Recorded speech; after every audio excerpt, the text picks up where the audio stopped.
Sono stati giorni difficili perché li abbiamo portate verso l'aeroporto e da lì il console Claudi li ha portati dentro l'aeroporto e proprio oggi Faiza, la studentessa, è arrivata a Roma, quindi l'aggiornamento è che è arrivata a Roma, farà la quarantena e poi arriverà a Padova.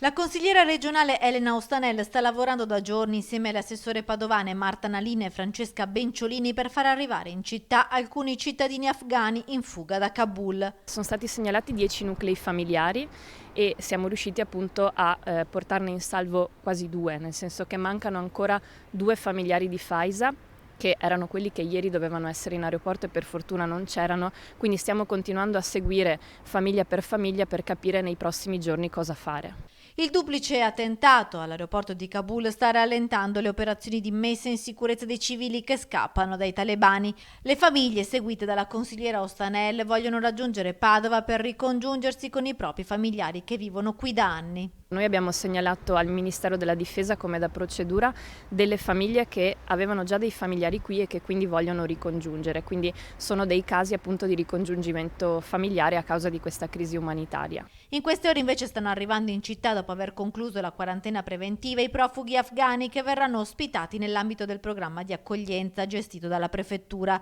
Dai cittadini padovani sono arrivate al comune molte offerte di ospitalità. Tante sono le persone singole, famiglie che ci stanno chiamando, dando disponibilità anche molto diverse di tempo, di luoghi, di possibilità di accoglienza.